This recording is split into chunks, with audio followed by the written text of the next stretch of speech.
Hello guys, good morning. Today we are going to discussing topic basic biology. Basic biology means यहाँ आपने होगा कि biology का meaning क्या है, ठीक है, बायोलॉजी की कौन सी ब्रांच है, बायोलॉजी में क्या इंक्लूड किया जाता है, उसकी बात करेंगे। ठीक है, तो ये टॉपिक 11th क्लास के जो अपीयरिंग बच्चा है, अभी 11th में 10th पास आउट है, उसके लिए बहुत फायदेमंद रहेगा।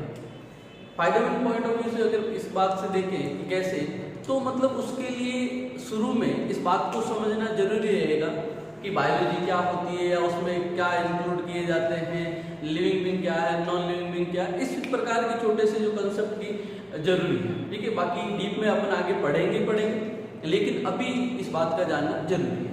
सो बायोलॉजी, जीव विज्ञान। डियर स्टूडेंट, बायोलॉजी, जीव विज्ञान, जैसे कि कोई भी बच्चा है इतनी बात जानता है कि it included all living organism, all living organism. ये कह दो कि इसमें सभी जीवित जीवों का अध्ययन किया जाता है। ठीक है, मीन्स बात कर लेते हैं प्लांट्स की बात करें, चाहे आप एनिमल्स की बात करें, पादपों की बात करें, जंतुओं की बात करें, या फिर आप माइक्रो ऑर्गेनिज्म की बात करें, सूक्ष्म जीवों की अगर बात करें, तो इन सभी लिविंग बीइंग का जो है स्टडी अपन बायोलॉजी में करते हैं। That is we can say it is a branch of जो science which deal with the study of all living organism, सभी जीवों का अध्ययन किया जाता है। Clear students, broadly biology divided into two main branch. ऐसे बहुत सारे ब्रांचेस हैं, लेकिन मेनली अगर बात करें तो दो ब्रांच में डिवाइड किया जाता है। ठीक है, फर्स्ट अगर अपन बात करें तो जूलॉजी,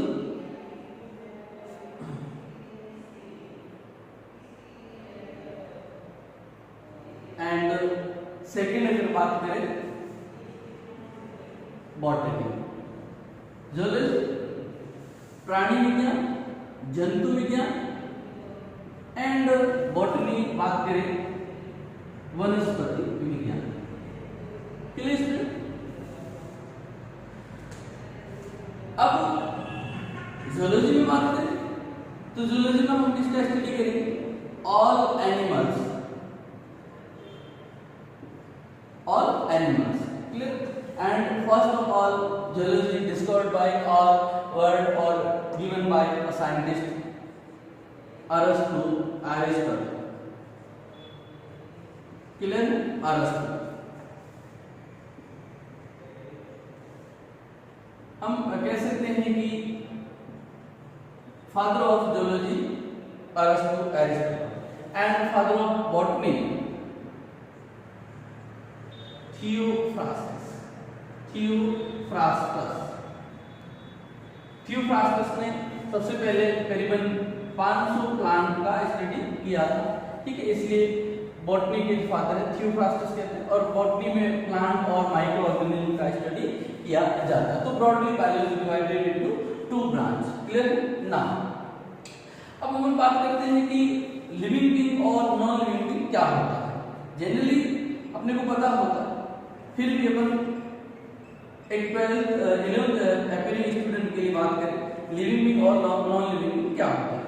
तो लिविंग बीइंग वो सभी ऑर्गेनिज्म है, ठीक है, जिसमें अगर हम बात करेंगे रेस्पिरेशन होता है, श्वसन होता है। ठीक है, बात करें अपन इसमें कि डाइजेशन होता है, मेटाबॉलिज्म होता है। ठीक है, excretion, clear, growth, clear, movement, clear, और बाकी सारे भी सभी प्रकार के जो रिएक्शंस हैं, सभी प्रकार के जो प्रोसेस है, वो बात करें तो लिविंग बीइंग में होता है। नॉन लिविंग में ऐसा कुछ नहीं होता। हाँ, नॉन लिविंग में अगर बात करें डिजिटल ग्रोथ के बारे में, तो ग्रोथ जो है वो नॉन लिविंग बीइंग में होती है, एक्सटर्नल ग्रोथ पॉसिबल है।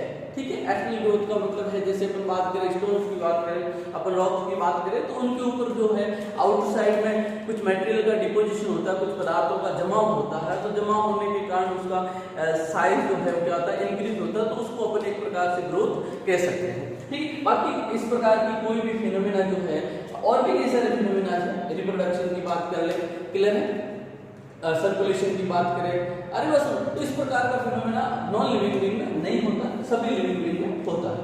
क्लियर है?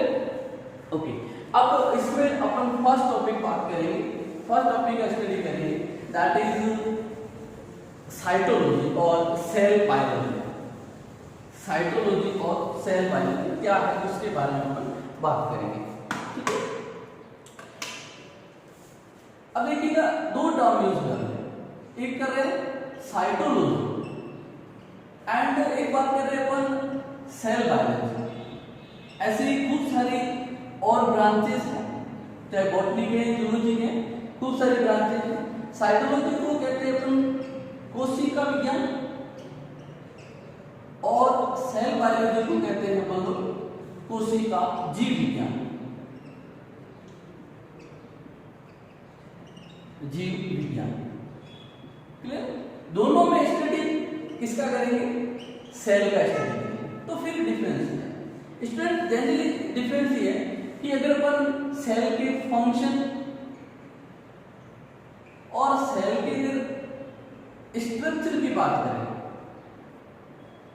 तो उसे क्या कहेंगे? साइटोलॉजी, कोशिका विज्ञान कहेंगे। इसमें स्ट्रक्चर और फंक्शन के अलावा साइज की बात करें, शेप की बात करें, ग्रोथ की बात करें, मेटाबॉलिज्म की बात करें, तो सभी प्रकार का जितने भी जो है सेल से रिलेटेड अपन स्टडी कर रहे हैं, ठीक है, तो उसे अपन क्या कहेंगे? Cell biology. क्लियर है? मैं कह रहा हूँ साइटोलॉजी, सेल बायोलॉजी, ये जो है बायोलॉजी की एक और ब्रांच है, छोटी ब्रांच है, जिसमें अपन सेल का स्टडी कर रहे हैं, दोनों में सेल का स्टडी कर रहे हैं। क्लियर? लेकिन कोशिका विज्ञान जो है साइटोलॉजी, उसमें कोशिका से रिलेटेड कार्य और संरचना, स्ट्रक्चर और फंक्शन की बात है। इसमें से इसके अलावा यानी फंक्शन और स्ट्रक्चर तो है ही, इसके अलावा शेप है, साइज है, इन सभी का अगर अपन स्टडी कर रहे हैं, ठीक है, तो उसे क्या कहेंगे? Cell biology. क्लियर? अब देखिएगा डियर स्टूडेंट, हम यहां पर फर्स्ट जो टॉपिक लेते हैं सेल, कोशिका की बात करते हैं कि कोशिका क्या है। क्लियर? और इससे रिलेटेड बात करते हैं। डियर स्टूडेंट, कोशिका और सेल जो है वो सभी लिविंग ऑर्गेनिज्म है, चाहे वो माइक्रो ऑर्गेनिज्म है, चाहे वो प्लांट है, चाहे वो एनिमल है, सभी ऑर्गेनिज्म के लिए ये एक बेसिक यूनिट है। डियर, बेसिक यूनिट का क्या मीनिंग है? आधार इकाई का क्या मीनिंग है? यहाँ पर मीनिंग है कि जितने भी ऑर्गेनिज्म है वो सभी ऑर्गेनिज्म एक कोशिका से बनना आरंभ करते हैं, बनना स्टार्ट होते हैं।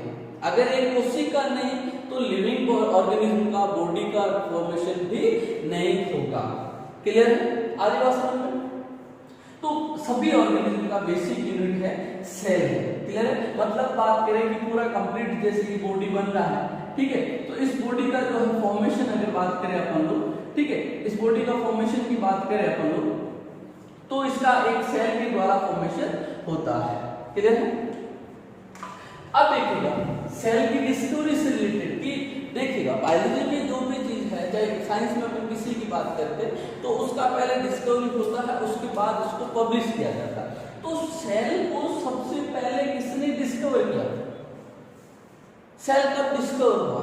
तो देखिएगा डियर स्टूडेंट, सेल सबसे पहले 1665 में, 1665 में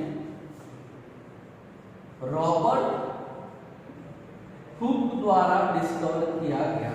लेकिन रॉबर्ट हुक ने डियर स्टूडेंट डेड सेल को डिस्कवर किया था। क्लियर? इस बात का जरा ध्यान, रॉबर्ट हुक ने डेड सेल को डिस्कवर किया। क्लियर? अब रॉबर्ट हुक ने देखिएगा कैसे डिस्कवर किया, तो रॉबर्ट हुक ने कॉर्क सेल, प्लांट का कॉर्क पार्ट लिया, ठीक है। और कॉर्क पार्ट जो है डेड पार्ट होता है और प्लांट का आउटर पार्ट होता है। ये इसको लिख सकता हूं मैं कि ये आउटर मटेरियल है,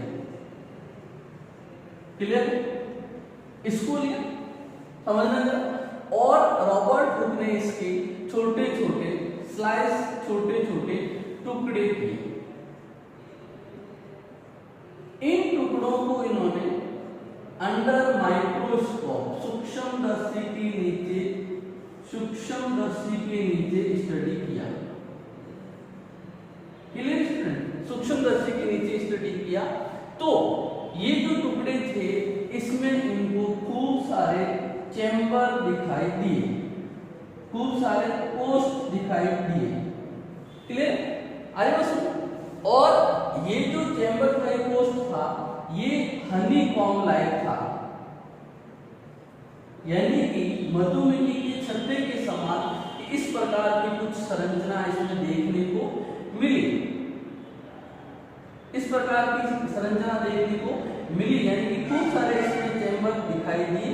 और इन्होंने इस प्रत्येक चैम्बर को क्या नाम दिया था, पहले सेलुली नाम दिया और बाद में इसको क्या कहा गया, सेल कहा गया। तो इस प्रकार से सेल की डिस्कवरी हुई, क्लियर है। कि बोला कि जिस प्रकार से ये प्रत्येक टुकड़े में इस प्रकार का चैम्बर और चैम्बर में खूब सारी सेल है, इसी प्रकार से चाहे प्लांट हो चाहे एनिमल हो उसमें भी खूब सारे ऐसे चैम्बर होते हैं, कंप्लीट बॉडी का फॉर्मेशन उसमें होता है, क्लियर। इस प्रकार से डेड सेल का जो है स्टडी रॉबर्ट हुक के द्वारा किया गया, क्लियर। तो सिंपल सी ये बात है, आगे चलते हैं। अब ये तो डेड सेल की है, तो लिविंग सेल का स्टडी किसने, तो डियर स्टूडेंट देखिएगा, scientist Antony von Leeuwenhoek, Antony von Leeuwenhoek,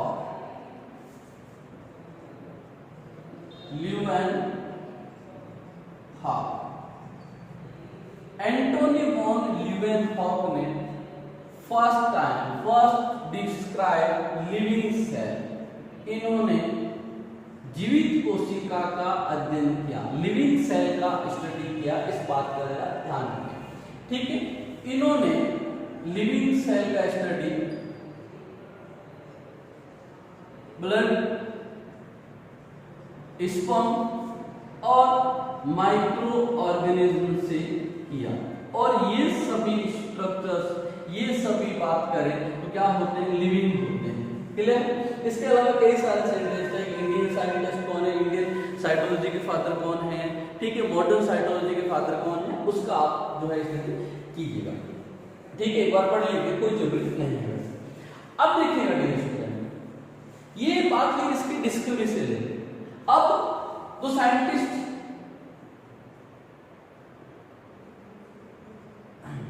स्लीडन and Schwann, Schleiden and Schwann, botanist and zoologist, botanist and zoologist, ठीक है, वनस्पति विज्ञान और जंतु विज्ञान के डिस्कवरर, खोजकर्ता, क्लियर। इन्होंने प्लांट्स में सेल के बारे में बताया कि प्लांट बॉडी जो है वो किसकी बनी होती, सेल की, और इन्होंने एनिमल में सेल के बारे में बताया। उसके बाद दोनों ने मिलकर, सुनेगा जरा, स्लीडन बॉटनिस्ट, स्वान जूलॉजिस्ट, बॉटनिस्ट स्लीडन ने प्लांट के बारे में बताया, प्लांट में जो है कि प्लांट का स्ट्रक्चर जो है वो सेल का बना हुआ होता है, क्लियर है, प्लांट बॉडी सेल का बना हुआ होता है, या प्लांट बॉडी के लिए सेल बेसिक यूनिट है। और इसने जूलॉजी यानी कि बात करें एनिमल्स में, ठीक है, स्वान साहब ने एनिमल के अंदर जो है क्या बताया था कि इसका बॉडी स्ट्रक्चर जो है वो सेल का बना होता है, क्लियर। फिर इन दोनों ने मिलकर एक थ्योरी प्रपोज की थी जिसको अपन कहते हैं सेल थ्योरी। इसका मतलब क्या कह रहे हैं कि cell theory proposed by scientist Schleiden and Schwann 1838 1839 clear है? आगे बात सुनो। अब देखिएगा स्टूडेंट, ये सेल थ्योरी क्या कहती है, क्या स्टेट देती है, क्या फैक्ट करती है, उसके बारे में बात करते हैं। बहुत ही सिंपल बात। सेल थ्योरी ये कह रही है, ठीक है, सेल थ्योरी कह रही है मतलब साइंटिस्ट लिनेस मान कह रहे हैं कि सेल जो है एक बेसिक, किसी भी ऑर्गेनिज्म बेसिक फंडामेंटल यूनिट है, एक आधारभूत इकाई है। ठीक है, क्या है? आधारभूत इकाई है। अब देखिएगा स्टूडेंट, अगर मैं इसको समझाने की थोड़ा सा कोई एग्जांपल की बात करूं, ऐसे नॉर्मली जैसे बात करूं, जैसे अपन जानते हैं कि जनरली हर प्लांट एनिमल्स है, उनके बॉडी का फॉर्मेशन जो है किससे होता है? जाइगोट से होता है, यूनिट से होता है। ठीक है, कैसे कि मेल फीमेल और फर्टिलाइजेशन से जाइगोट बनता है, और ये जो जाइगोट होता है ये यूनिसेलुलर डिप्लॉयड होता है, यूनिसेलुलर होता है। ठीक है, और यूनिसेलुलर है तो इसके बाद ये एम्ब्रियो में कन्वर्ट होता है, यानी कि मल्टी सेलुलर स्ट्रक्चर में कन्वर्ट होता है। ठीक है, तो ये मल्टी सेलुलर, अगर इसको मतलब फंडामेंटल एक समझने की कोशिश करें तो ये जो मल्टी सेलुलर है ये कहां से आया? ये कहां से आया? ये यूनिसेल से आया। एक सेल है, इसमें डिवीजन हुए, एक कोशिका थी, ठीक है, जिसमें डिवीजन हुए, विभाजन हुए, और जिसे क्या बनी? बहु कोशिकीय संरचना, मल्टी सेलुलर स्ट्रक्चर बनी। अब मैं हायर प्लांट और हायर एनिमल में बात करूं स्टूडेंट, तो अगर यूनिट नहीं है, जाइगोट नहीं है नेचुरली, तो क्या मल्टी सेलुलर स्ट्रक्चर बनेगी? नहीं बनेगी। क्लियर? नहीं बनेगी। इसका मतलब ये इसके लिए क्या होगी? एक बेसिक यूनिट होगी, फंडामेंटल यूनिट होगी। क्लियर? इसी प्रकार के दूसरे ऑर्गेनिज्म जो यूनिसेलुलर ऑर्गेनिज्म। क्लियर? दूसरी बात कि जब ये यूनिसेलुलर मल्टीसेलुलर में कन्वर्ट हो जाता है, एक बॉडी स्ट्रक्चर का फॉर्मेशन, यानी कि ये क्या करें? अपना बॉडी स्ट्रक्चर क्या करें? बॉडी स्ट्रक्चर कह रहे हैं। ठीक है, मतलब उसी प्रकार से जैसे अपन एक ईंट लेते हैं, एक पत्थर लेते हैं, एक स्टोन लेते हैं, ठीक है, तो धीरे धीरे अपन क्या कर रहे हैं? कंपार्टमेंट बना रहे, रूम बना रहे, तो one by one, step by step चलेंगे। ठीक है, और स्टेप बाय स्टेप चलने के बाद जब अपन दीवार खड़ी कर देंगे, छत, तो एक रूम बन जाएगी, एक स्ट्रक्चर बन जाएगी, जो अपने को क्या करेगी? हमको क्या करेगी? स्पेस प्रोवाइड करेगी। क्लियर? समझा? मतलब एक साथ एक दीवार को अपन खड़ी नहीं कर सकते, एक साथ नहीं कर सकते कि खूब सारे जो हमने एक साथ पत्थर, नहीं, वो क्या होगा? स्टेप बाय स्टेप होगा। ऐसे ही क्या होगा, जब प्लांट और एनिमल बॉडी है वो बनती है, तो उसमें सेल भी जो है वन बाय वन बनती है। एक सेल बनी, 2 सेल, 4 सेल, 10 सेल, 20 सेल, जितनी भी, और उसके बाद एक कंप्लीट ऑर्गेनिज्म बन जाता है, यानी कि स्ट्रक्चर का फॉर्मेशन हो जाता है, और फिर वो बॉडी जो है क्या करती है? फंक्शन करती है, वो सेल क्या करती है? फंक्शन करती है। क्लियर है? तो कहने का मतलब मेरा सेकंड स्टेटमेंट ये है कि सेल जो है किसी भी ऑर्गेनिज्म की क्या है? Functional and structural unit. Functional and क्या है? स्ट्रक्चरल यूनिट, मतलब फंक्शन स्ट्रक्चर बना रही है सेल बॉडी का, और उसके बाद क्या कर रही है? फंक्शन कर रही है। क्लियर? बात समझ में आया? उसके बाद देखिए, उसके बाद बात कर रहे हैं कि सेल थ्योरी कह रही है कि जितने भी ऑर्गेनिज्म है उनका बॉडी किससे बना होता है? सेल से बना होता है, सेल से कंपोज होता है, चाहे वो यूनिसेलुलर ऑर्गेनिज्म हो, चाहे वो मल्टीसेलुलर। ठीक है, अब बीच में मैंने नाम ले लिया कि यूनिसेलुलर और मल्टीसेलुलर, तो नाम से स्पष्ट है। यूनिसेलुलर और मल्टीसेलुलर है तो नाम से स्पष्ट है कि ऐसे ऑर्गेनिज्म जिसमें एक ही सेल है। ठीक है, जैसे कि बात करें ब्लू ग्रीन एल्गी, ठीक है, बीजीए, साइनोबैक्टीरिया है, बैक्टीरिया है, माइक्रो ऑर्गेनिज्म कहने का मतलब है, तो वो क्या हो गए? यूनिसेलुलर। ठीक है, और मल्टीसेलुलर बहुकोशिकीय, तो प्लांट हो गए, एनिमल हो गए, ह्यूमन बॉडी बात करो, बहुकोशिकीय, खूब सारी संरचनाएं हैं, ठीक है, खूब सारी कोशिकाएं हैं इसमें। क्लियर? तो ये क्या हो गया? बहुकोशिकीय हो गया। तो कह रहे हैं सभी जो है ऑर्गेनिज्म है उनका बॉडी किसका बना होता है? एक सेल का बना होता है, कोशिकाओं से बना होता है। ठीक है, नेक्स्ट, अब देखिएगा, नेक्स्ट जो अपन बात कर रहे हैं काफी इंपॉर्टेंट पॉइंट, कि सेल जो है वो एक हेरिडिटरी यूनिट है। सेल हेरिडिटरी यूनिट है। अब हेरिडिटरी यूनिट है, इसका क्या मीनिंग है? इसको अपन थोड़ा सा एक्सप्लेन करते हैं। ठीक है, तो स्टूडेंट हेरिडिटी का मतलब होता है, पहले अपन वो बात कर लेते हैं। हेरिडिटी का मीनिंग है ट्रांसमिशन ऑफ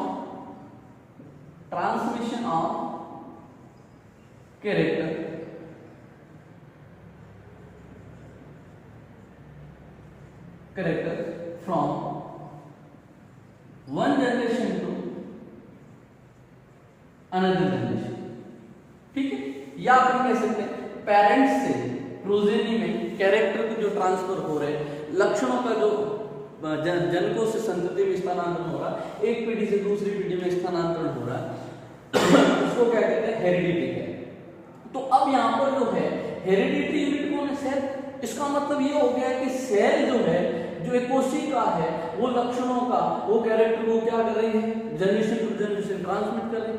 तो हम कह रहे हैं कि सेल कैसे करेंगे। तो डियर स्टूडेंट देखिएगा, एक नॉर्मल स्ट्रक्चर की अगर मैं बात करूं, सेल में क्या होता है, न्यूक्लियस होता है।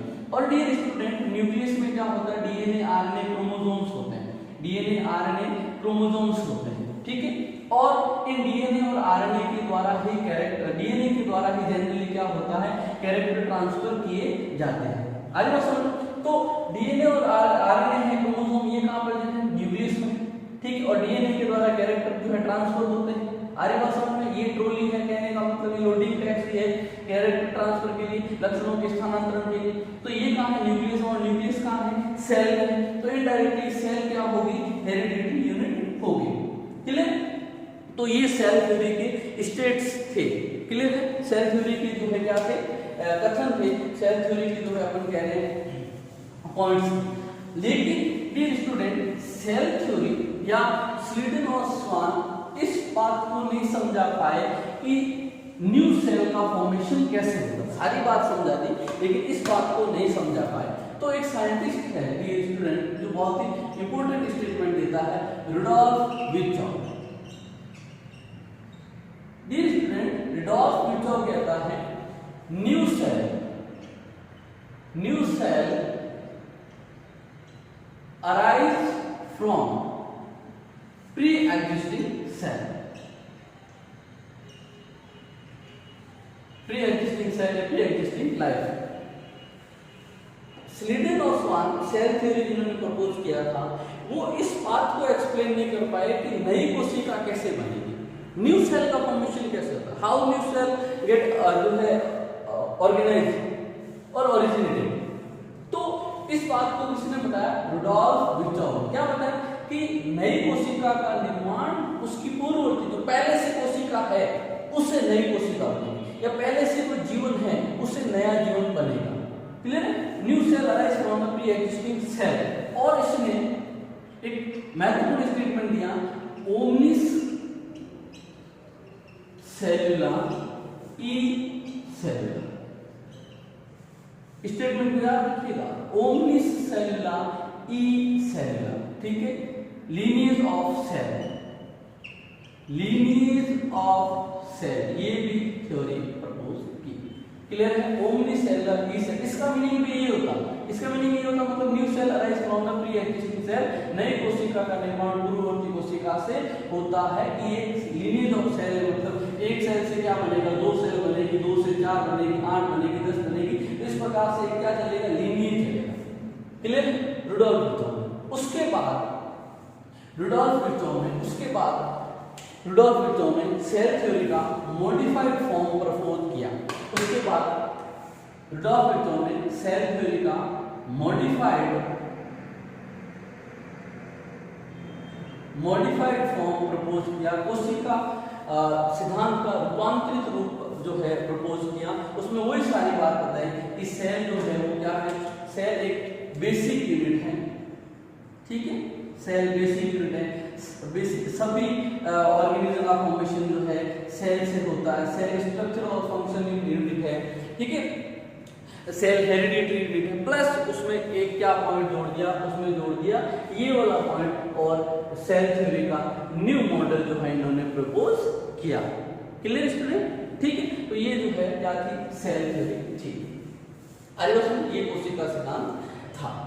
अब देखिएगा स्टूडेंट कि अपन जानते हैं कि कोशिका सिद्धांत जो है, अपन जानते हैं कि हर एक सिद्धांत का फॉलो किया जाता है। अपन जैसे मान लें एक एग्जांपल देते हैं कि अपन रूम में पढ़ रहे हैं, स्टूडेंट सभी बैठे हैं और हमने एक रूल फॉलो कर दिया है, हमने एक नियम बना दिया है, ठीक है, कि भाई इस 2 घंटे में, पहले 2 घंटे में अपन लोग सिर्फ पढ़ाई करेंगे, उसके बाद हम अदर एक्टिविटीज कर रहे हैं, ठीक है, ये एक रूल है। लेकिन कुछ 1-2 स्टूडेंट ने कह दिया नहीं सर, हम तो पहले ही 2 घंटे में क्या करेंगे, हम तो डांस करेंगे, हम ये करेंगे, तो वो रूल का क्या कर रहे हैं, फॉलो नहीं कर रहे। इसका मतलब क्लास के लिए वो स्टूडेंट क्या हो गए, एक्सेप्शन हो गए, वो क्या हो गए, अपवाद हो गए। ऐसे ही अगर सेल थ्योरी का कोई ऑर्गेनिज्म, अगर कोशिका सिद्धांत का कोई ऑर्गेनिज्म फॉलो नहीं करता है तो वो सेल थ्योरी के लिए भी क्या हो जाएगा, एक्सेप्शन हो गया, अपवाद हो जाएगा। और डियर स्टूडेंट, सेल थ्योरी का जो एक्सेप्शन है, सेल थ्योरी का एक्सेप्शन है वो है, सबसे बेस्ट एग्जांपल ले तो वायरस, विषाणु। विषाणु जो है वो सेल थ्योरी का एक्सेप्शन है। क्लियर? बहुत important point. Exception of cell theory कौन है? वायरसेस। उसके अलावा कुछ बैक्टीरिया भी है, ठीक है, और भी ऑर्गेनिज्म। लेकिन बेस्ट एग्जांपल की बात करें तो कौन है? वायरस है, जो सेल थ्योरी को फॉलो नहीं कर रहा है, यानी जो सेल थ्योरी कह रही है वैसा कुछ भी इसमें नहीं हो रहा। क्लियर? वायरस क्या है डियर स्टूडेंट? वायरस एनवायरनमेंट में एक प्रकार का डेड पार्टिकल है। ये किसी दूसरे सेल में जाकर क्या हो जाता है, लिविंग हो जाता है, या किसी दूसरे, अब खुद जैसे अब एनवायरनमेंट में बात कर लें, अगर यहाँ पर वायरस है तो वो खुद क्या है, डेड है, ठीक है, और जैसे ही मान लो अपनी बॉडी में एंटर हो गया, वो क्या हो जाएगा, लिविंग हो जाएगा। क्लियर है? इसका मतलब जो वायरस है वो लिविंग बीइंग भी है और नॉन लिविंग बीइंग भी है, यानी कि इसमें लिविंग बीइंग भी कैरेक्टर होते हैं और नॉन लिविंग बीइंग के भी कैरेक्टर होते हैं। हम जब इसका चैप्टर पढ़ेंगे तब डिस्कस करेंगे कि इसमें लिविंग बीइंग और नॉन लिविंग बीइंग में कौन से कैरेक्टर है, ठीक है। तो लिविंग बीइंग और नॉन लिविंग बीइंग होने के कारण इसको जो है इन दोनों के बीच की योजक कड़ी, कनेक्टिव लिंक भी कहते हैं। क्या कहते हैं? कनेक्टिव लिंक, योजक कड़ी, जोड़ने वाली कड़ी, कि लिविंग बीइंग और नॉन लिविंग को जोड़ने वाली कड़ी है, वो कौन है? वायरस है। क्लियर है? तो आज हमने थोड़ा सा जो है बेसिक बायोलॉजी के बारे में बात की और सेल थ्योरी के बारे में बात की, उससे रिलेटेड बात की है, ठीक है। कल हम इससे आगे बात करेंगे, ठीक है। और जो स्टूडेंट जो प्लांट फिजियोलॉजी की अपन जो कंटिन्यू क्लास है वो अभी थोड़े टाइम बाद या शाम तक क्या हो जाएगी, नेक्स्ट लेक्चर जो है आपका क्या हो जाएगा, अपलोड हो जाएगा। आज मैंने स्पेशली जो है ये 11th वाले बच्चे, जो 11th एपिरिक स्टूडेंट है, उनके लिए क्लास रखी, तो वो ताकि वो समझ पाए कि सेल क्या है, क्योंकि बार बार कोई भी टॉपिक ले ले अपन, बायोलॉजी में किसी भी टॉपिक की बात करें उसमें सेल और उससे रिलेटेड सारी बातें आती हैं, चाहे वो ऑर्गेनेली की बात करो, कोशिकाओं की बात करो, चाहे हम उस सेल के फंक्शन की बात करो, चाहे हम जो है उसके टाइप्स की बात करो, तो सारे जो है क्या होते हैं, एक इंटरलिंक्ड है, कहने का मतलब सेल वाले चैप्टर से। इसलिए आज मैंने जो है सेल का जो है टॉपिक स्टार्ट किया, ताकि उसके बाद जो है बच्चे 11th वाले बच्चे प्लांट फिजियोलॉजी को और इजी से क्या कर सके, समझ सके। Clear student? इसमें भी अगर 11th वाले बच्चों को कोई प्रॉब्लम आती है तो मुझे पूछ सकते हैं, किसी प्रकार की अगर मन में आ जाए कि सर ये कैसे हुआ, क्लियर है, किस प्रकार से पहले जो है सेल की बात हुई, तो ये सारे क्वेश्चन मेरे से कर सकते हैं। Thank you so much student. बाकी इसे भी कल लेक्चर अपन कल के और आगे इसको भी बढ़ाएंगे और प्लांट फिजियोलॉजी को वाले भी टॉपिक बढ़ाएंगे, और मैं एक और जो है टॉपिक अभी स्टार्ट कर दूंगा, वो करूंगा एनिमल जो है रिप्रोडक्शन या ह्यूमन रिप्रोडक्शन की बात करूँ, वो टॉपिक शायद मैं स्टार्ट कर दूंगा। Okay, thank you so much. कल की क्लास में मिलते हैं।